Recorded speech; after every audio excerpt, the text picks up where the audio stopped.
not know us, my name is Miranda Chabelle. And I'm Brandon and Woloshyn. And we are the grandchildren of Bill and Mary Woloshyn. On behalf of our family, we would like to thank you for being here today to celebrate the life of our Gido. We stand before you today to honor the memory of a man who has touched our lives in countless ways. He is dearly loved by his wife, our Baba Mary, his children and grandchildren, as well as those of you who are lucky to call him your friend.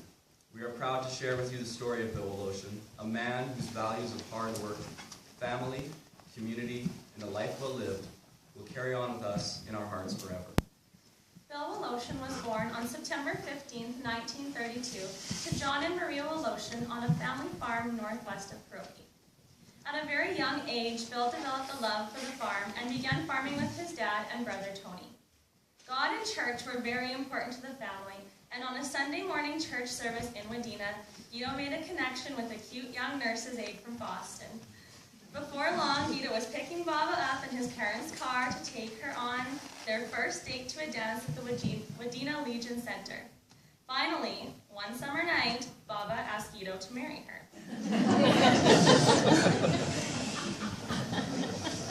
You might wonder how that worked.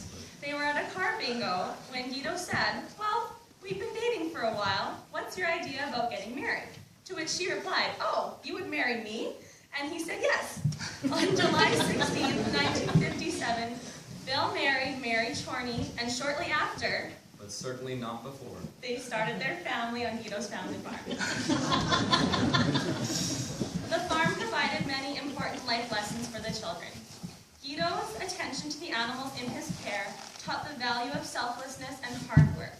It was not unusual for the kids to wake up and find that Gido had been in the barn all night, or find a new calf sitting by the register in the kitchen. They learned to follow in the footsteps of a great man who led by example. A life on the farm gives you an immense respect for machinery and a drive to understand how it functions. Gido marveled at the inner workings of machines, and as curiosity would have it, he would often take things apart just to see how they worked.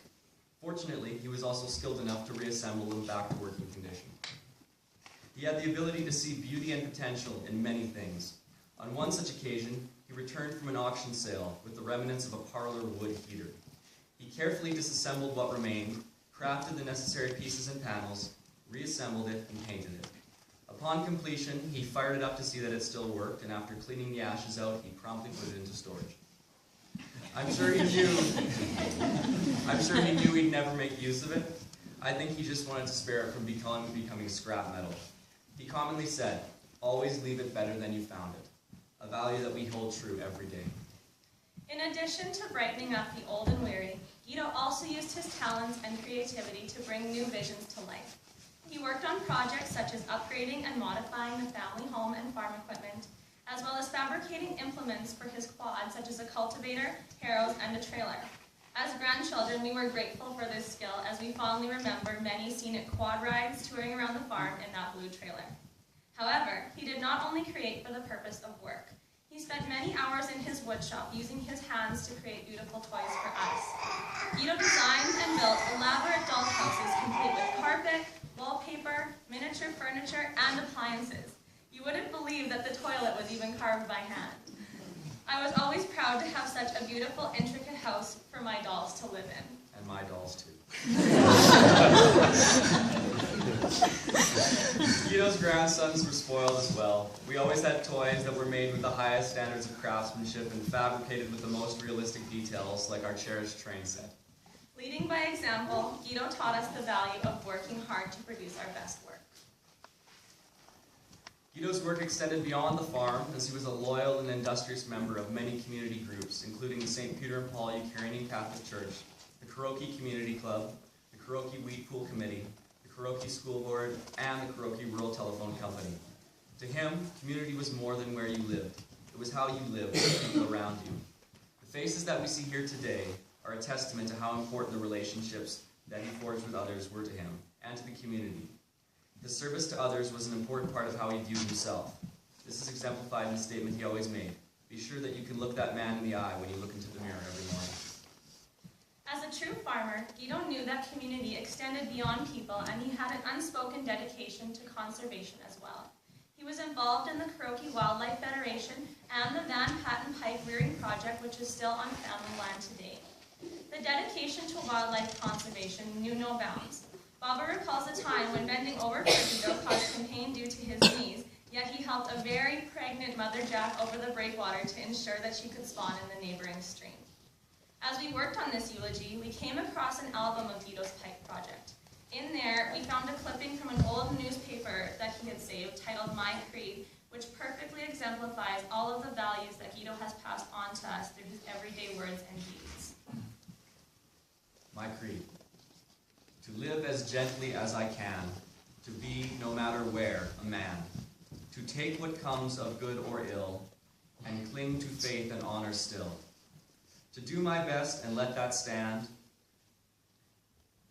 to the record of my brain and hand, and then, should failure come to me, still work and hope for victory, to have no secret place wherein I stoop unseen to shame or sin, to be the same when I'm alone as when my every deed is known, to live undaunted, unafraid of any step that I have made, to be without pretense or sham exactly what men think I am, to leave some simple mark behind, to keep my having lived in mind.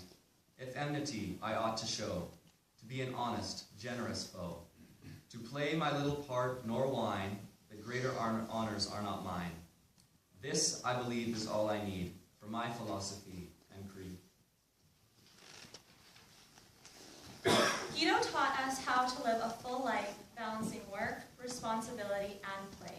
Over the years, his respect and love for nature and the land was always a part of his spare time.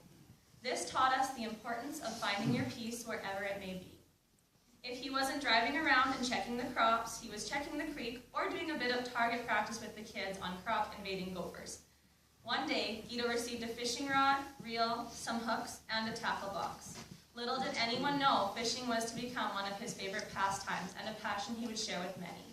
His children fondly remember how they always had a fresh supply of fish every Friday.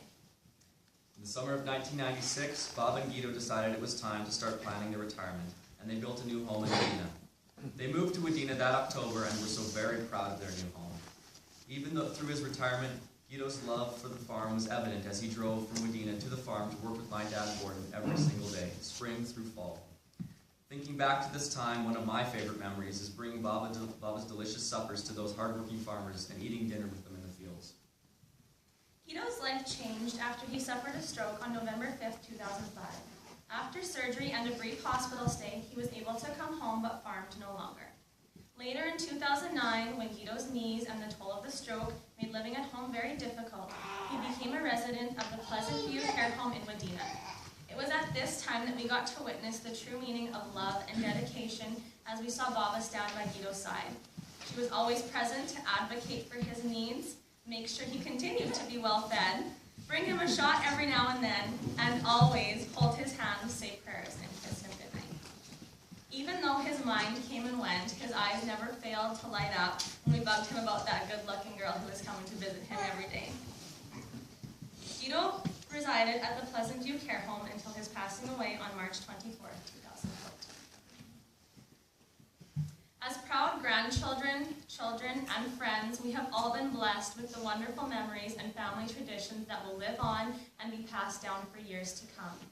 Gido has impacted our lives in many ways, whether it's an association with a special chair, Gido's chair, that is, or naming the largest spoon in the drawer, the Gido spoon, based on Baba's excellent cooking, of course.